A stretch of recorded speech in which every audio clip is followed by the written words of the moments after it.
বহু বছর আগের কথা। এক নির্জন গ্রাম যা তার শান্ত সরল জীবনের জন্য পরিচিত ছিল, হঠাৎ করেই এক মর্মান্তিক ঘটনায় থমকে যায়। সেই গ্রামেরই একজন ৬ মাসের গর্ভবতী নারী আত্মহত্যা করে। ঘটনাটি ছিল অত্যন্ত বেদনাদায়ক এবং যেহেতু এটি আত্মহত্যার ঘটনা, তাই পুলিশি জটিলতাও তৈরি হয়। এই কারণে সময়মতো দেহ হাসপাতালে নিয়ে গর্ভের শিশুটির অবস্থা নিশ্চিত করা সম্ভব হয়নি। যখন ময়নাতদন্তের জন্য মৃতদেহ হাসপাতালে নেওয়া হলো এবং সিজার করে দেখা গেল, ততক্ষণে গর্ভের শিশুটিও প্রাণহীন। আইনি প্রক্রিয়া শেষে নারী ও তার মৃত সন্তানকে গ্রামের উপকণ্ঠে রাস্তার পাশে অবস্থিত এক পুরনো কবরস্থানে দাফন করা হয়। এই ঘটনার পর থেকেই গ্রামের স্বাভাবিক জীবনযাত্রা ব্যাহত হতে শুরু করে। বিশেষ করে সন্ধ্যার পরে এক গা ছমছমে পরিবেশ যেন গ্রামটিকে ঘিরে ফেলে। ভয়ে কেউ আর সন্ধ্যার পর থেকে ভোর পর্যন্ত ঘর থেকে বের হতো না। এমনকি প্রকৃতির ডাকে সাড়া দিতে হলেও টর্চ বা লণ্ঠন হাতে দল বেঁধে ভয়ে ভয়ে বের হতে হতো গ্রামবাসীদের। সেই গ্রামেরই এক ব্যক্তি, যিনি সনাতন ধর্মের অনুসারী হলেও গ্রামের সকলের কাছে অত্যন্ত পরিচিত ও মিশুকে ছিলেন, একদিন বিকেলে জরুরি কাজে সাইকেল নিয়ে গ্রামের বাইরে যান। পথটা ছিল বেশ দূর, তাই কাজ শেষ করে গ্রামে ফিরতে তার অনেক দেরি হয়ে যায়। যদিও মাঝে মাঝে তার এমন দেরি হতো, কিন্তু সেদিন যেন ইচ্ছে না থাকলেও দেরিটা আরও বেশি হলো। রাত তখন প্রায় ৯টা। গ্রামের পথে ফেরার সময় সেই ব্যক্তি একদম ভুলেই গিয়েছিলেন যে গ্রামে তখন এক ভীতিকর পরিস্থিতি বিরাজ করছে। ২ ঘন্টার সাইকেল পথ পাড়ি দিয়ে তিনি যখন গ্রামের প্রবেশ মুখে পৌঁছালেন, তখনই হঠাৎ তার সেই ঘটনার কথা মনে পড়ল। লোকটি স্বভাবত বেশ সাহসী ছিলেন, তবুও এই মুহূর্তে তার মনের গভীরে এক অজানা ভয় কাঁটা দিতে শুরু করল। কিন্তু বাড়ি তো যেতেই হবে। মনে সাহস সঞ্চয় করে ধীরে ধীরে সাইকেল চালাতে শুরু করলেন তিনি।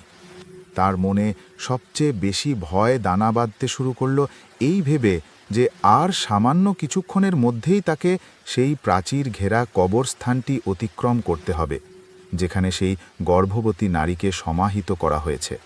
আর রাস্তাটি ঠিক কবরস্থানের পাশ দিয়েই গেছে। লোকটি নিজেকে বোঝাতে চেষ্টা করলেন, ভয় করলেই ভয়, এসব ভয়ের তো কোনো ভিত্তি নেই। কবরস্থানটি পাকা রাস্তা থেকে সামান্য ভেতরে, একটি সরু রাস্তা নেমে গেছে সেদিকে। গাছগাছালি ঘেরা পরিবেশের কারণে রাতের অন্ধকারে তা আরও ভয়াল লাগছিল। রাস্তার পাশ দিয়ে যাওয়ার সময় সাহসী লোকটিরও যেন গা ভারী হয়ে এলো, শরীর শিউরে উঠল। তিনি দ্রুত সাইকেল টেনে ওই জায়গাটা পার হয়ে যেতে চাইলেন, আর কয়েকটি মিনিট গেলেই তার বাড়ি। তিনি সবেমাত্র কবরস্থানের সংযোগকারী সরু রাস্তাটি পার হয়েছেন, ঠিক তখনই পেছন থেকে কেউ যেন তার সাইকেলের কেরিয়ারটা সজোরে টেনে ধরল। সাইকেলের চাকা সেখানেই থেমে গেল। লোকটি আর এক চুলও এগোতে পারলেন না। প্রচণ্ড ভয়ে তার হাত পা যেন অবশ হয়ে গেল। পেছনে ফিরে তাকানোর সাহসটুকুও তার হলো না। ঠিক সেই মুহূর্তে তার পেছন থেকে এক মেয়েলি ফিসফিসানি কণ্ঠস্বর ভেসে এলো, কাকাবাবু, আমার বাচ্চাটাকে নিয়ে যান। ভয়ে লোকটির যেন দম বন্ধ হয়ে যাওয়ার উপক্রম। তার মনে হলো তার প্রাণ বেরিয়ে যাবে। তিনি তখন নিজের সর্বশক্তি দিয়ে সাইকেলের প্যাডেল ঘোরাতে শুরু করলেন এবং অবিশ্বাস্য গতিতে এক টানে সেই স্থান ত্যাগ করলেন। কিভাবে তিনি বাসায় পৌঁছালেন তা তিনি নিজেও বলতে পারবেন না। বাড়িতে প্রবেশ করেই লোকটি অজ্ঞান হয়ে মেঝেতে লুটিয়ে পড়লেন। তার পরিবার দ্রুত তার চিকিৎসার ব্যবস্থা করেন। পরদিন সকালে জ্ঞান ফেরার পর লোকটি পুরো ঘটনা খুলে বলেন।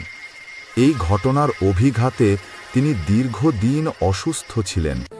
সুস্থ হয়ে উঠলেও সেই রাতের ভয়াল স্মৃতি এবং মানসিক আঘাতের রেশ তার মধ্যে কিছুটা থেকেই গিয়েছিল।